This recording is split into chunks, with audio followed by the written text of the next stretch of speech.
Contact કરે છે ત્યારે મેં એમને એમ કીધું કે આ રેલીમાં છે, તમે બી આવો ને અમને સમજાવો, પરંતુ એ પોતે ભ્રષ્ટાચારી છે, ચોર છે, એટલે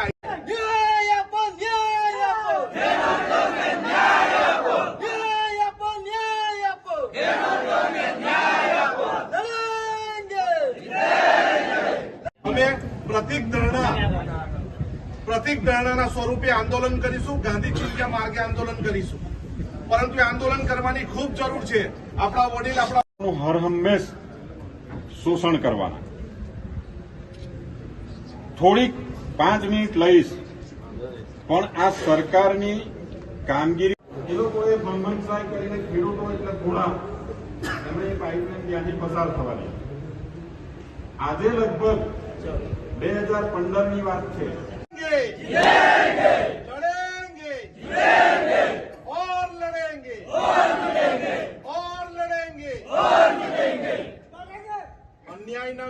ત્યારે આ સરકારથી ચેતી જવાની જરૂર છે। આપણે આપણા ભવિષ્યને જો ટકાવવું હશે તો આવી અનેક લડાઈઓ આપણે સંગઠિત થઈને લડવાની છે આ સરકાર સામે।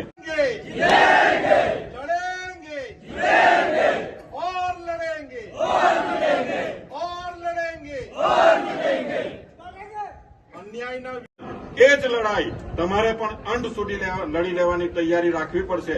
આ લડાઈની શરૂઆત છે, આનો અંત લાવવા માટે આપણે લાંબી હજી સુધી લડાઈ લડવાની છે, તો એની તૈયારી આપણે ખેરગામ તાલુકાના પાટી ગામે જે પાણી પુરવઠાના અધિકારીઓ દ્વારા દમણગંગા પાઇપલાઇન દાટીને ત્યાંના ખેડૂતોને કોઈ પણ જાતનું વળતર ચૂકવ્યા વગર જે ભ્રષ્ટાચાર કર્યો છે, એના વિરોધમાં આજે તાલુકાના મામલતદારને અમે આવેદનપત્ર આપ્યું છે કે જે રીતે 19 ખેડૂતોને જે પૈસા વળતર ચૂકવવામાં આવ્યું, એમને ખેતરમાંથી પાઇપલાઇન ગઈ છે કે નથી એ તપાસ કરવાની જરૂર છે।